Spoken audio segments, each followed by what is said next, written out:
Se você caiu aqui de paraquedas, assista a parte 1 deste vídeo. Vamos lá.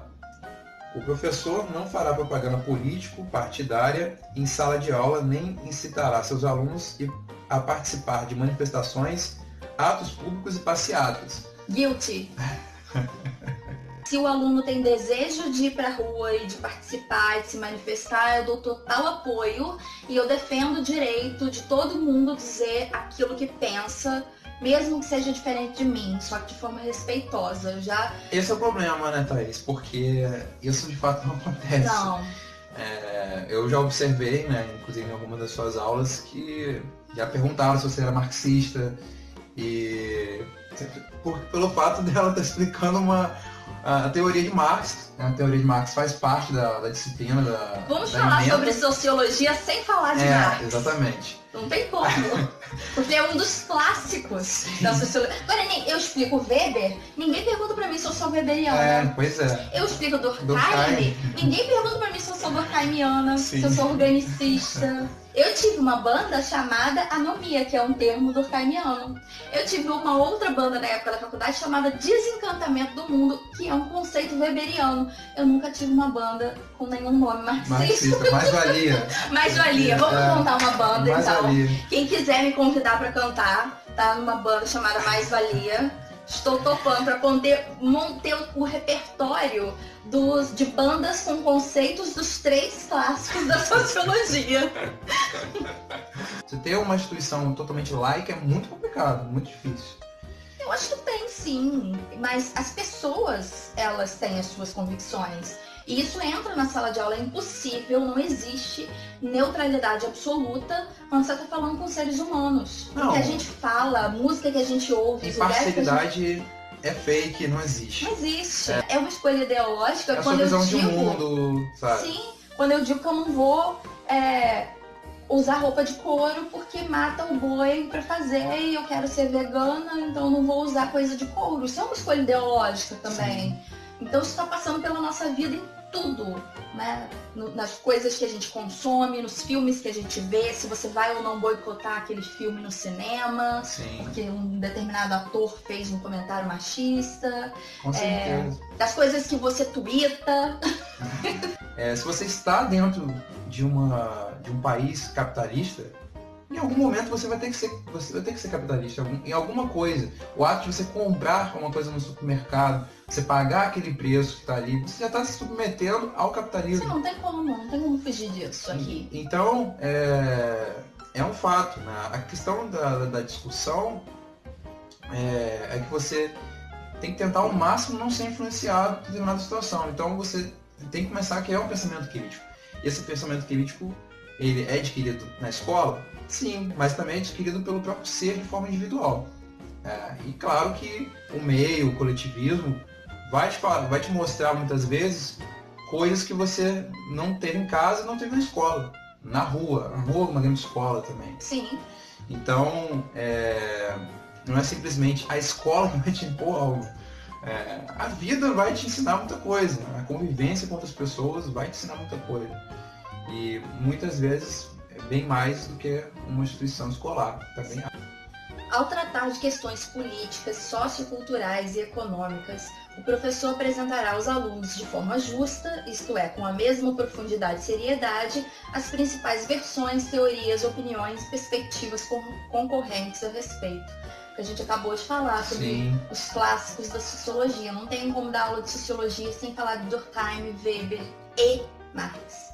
Então, eu separo uma aula para cada um texto para cada um, os principais conceitos de cada um. E eu não trato diferente. Por mais que eu veja problemas nos conceitos dos 3, inclusive, eu tenho críticas aos 3, né? Afinal, eles são do final do século XIX, início do século XX. O mundo mudou muito e vai mudar constantemente, a todo instante. Exato. Como as nuvens no céu continuam. Eu nunca tive também um professor que só ensinasse um pedaço da matéria dele e não ensinasse outro. Tem que falar sobre tudo, porque está no currículo mínimo também. E não dá tempo, né? Muitas vezes as aulas você não tem tempo de tratar de todos os assuntos com Ontem a gente estava até falando sobre isso lá na faculdade, né? Que é um pouco tempo. Mesmo que o tempo sejam 2 aulas, sejam 4 aulas, vai faltar alguma coisa. Sim. Né? Isso nas ciências humanas, nas ciências exatas, que principalmente lidam com experimentos. Vai ter hora que você vai querer fazer um experimento que não vai poder fazer, sabe? Então, é assim que as coisas acontecem. Quinto, o professor respeitará o direito dos pais a que seus filhos recebam a educação moral que esteja de acordo com suas próprias convicções. Polêmica agora. Isso aqui é muito complicado, né? Porque você dizer que você não pode dar nenhum valor diferente, moral diferente da família, significa dizer que um professor não pode ensinar sobre a Declaração de Direitos Humanos e não pode falar para um aluno que ele não pode ser preconceituoso com um colega, mesmo que ele tenha em casa pais que são machistas, que são racistas, que são homofóbicos. Eu queria só saber uma coisa, né? Vamos dizer que, então, que o professor não pode nem ensinar desrespeitando o que é passado em casa, né? Que é isso que, em suma, tá dito aqui. O professor, então, vai ter que ter o quê? Vai ter que ir na casa do aluno? De cada um. Para saber. Passar um período, né? Ter que dormir na casa do aluno, e conviver com os pais diariamente, não só na casa. Porque muitas vezes você está no trânsito, seu pai está dando alguma opinião. Você está na rua, ele está dando alguma opinião. Não, e o professor de ciências, ele não pode ensinar sobre evolucionismo, porque Sim. tem pai que vai acreditar no criacionismo e vai separar as duas coisas. Não faz sentido. Bizarro. O professor tem que ensinar o que está no currículo mínimo da disciplina dele. Ponto. E ele tem que ter total liberdade para fazer isso. Só precisa expor os alunos a diferentes culturas, a sua própria leitura de mundo, para que os alunos não se limitem a uma só visão, que eles tenham acesso. Olha que ele nem está falando em vamos doutrinar, essa palavra não existe. Mas para que o aluno tenha acesso à diversidade, e a diversidade é vista como ruim. Não, e a parte mais bizarra é que você lendo o mínimo de algum texto de Marx, esse aspecto voltado à diversidade cultural, né, de você ter um lado questionador e tudo mais, isso está muito mais em segundo plano. Né? A parte voltada aos textos de Marx volta muito mais à questão do questionamento à força de trabalho, a como os operários eram explorados e como seriam depois. Né? Já começa ali um questionamento à força de trabalho. Então, eles batem muito em Marx, mas Marx fala muito pouco sobre isso exatamente. Marx nem fala sobre gênero, que é uma discussão Sim, também. Que tá super na moda. Ele não fala sobre isso. A discussão sobre gênero é muito mais recente. Sim, o Marx faz uma discussão de classe. Inclusive, vários autores contemporâneos criticam Marx por isso. Que ele só faz recorte de classe. Sim. Recorte econômico, ideológico, nesse sentido. A parte da diversidade cultural está muito mais implícita, né? Mas não explícita por Marx. 6. O professor não permitirá que os direitos assegurados nos itens anteriores sejam violados pela ação de estudantes ou terceiros dentro da sala de aula. A gente já criticou, então, os direitos anteriores? Na verdade, esses 6 é que nem aquelas normas jurídicas, tipo assim, ou um edital também, né, que você vai lá, lê tudo isso, aí o último item, tipo assim, recapitulando tudo que foi dito, e é uma garantia, né? Garantia de lei.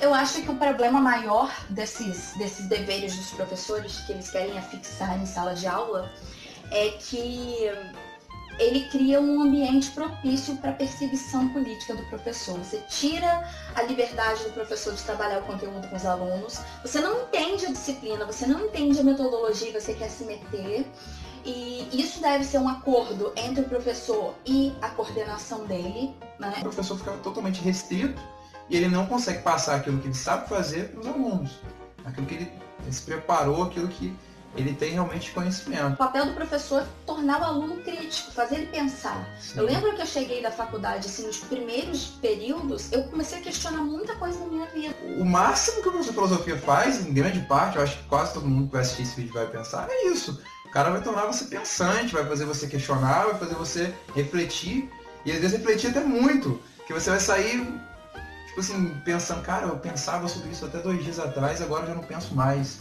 Você fica até um pouco, sabe, em determinado momento pensativo, reflexivo em relação àquilo. Pelo menos comigo é assim. Agora, em relação tem um professor militante que leva bandeira, que começa a distribuir panfleto na sala. Cara, eu nunca passei por isso, né? E eu não conheço ninguém que tenha passado. Então eu acho que mais do que refletir sobre o que o professor de fato está fazendo, a gente tem que refletir o que está por trás da instituição que o professor está dando aula, o que o filho aprende em casa, a convivência que ele tem na rua, a convivência que ele vai ter, a sociedade como um todo. Você tem que pensar como sociedade, não pensar como um individual, o professor é assim, sabe? Não é o professor que é assim. As pessoas são complexas e têm opiniões divergentes o tempo todo. Então não é, sabe, pegar o professor para aquele e dizer, não, o professor que tá errado, tá fazendo isso errado. Porque não é, cara, não é assim. Quando você começa a entender o contexto histórico brasileiro, cara, não fazendo um merchan para história, mas como você estuda história de fato, você tem explicação para muita coisa. Sim, tá tudo ali, tá porque tudo é o contexto histórico, é o que está sendo contado. É isso. Obrigada. Nada. Eu provavelmente vou dividir esse vídeo em 2, porque ele ficou gigante e é tanta coisa Você importante. convida logo um estudante de jornalismo para fazer parte, né? Então. Com a socióloga barra antropóloga louca, colorida. Só falta que é a banda mais valia agora. Pois é, já teve anomia, já teve desencantamento do mundo, agora preciso de uma banda chamada Mais Valia. Então, né, estou aceitando inscrições. Comenta aí embaixo se você quer montar essa banda comigo. Deixe seu dislike se você não gostou, porque dislikes também ajudam no vídeo. Democrático. Democrático. Aqui é democracia, eu defendo o direito da pessoa discordar também de tudo que a gente está falando. E um beijo muito grande. Valeu.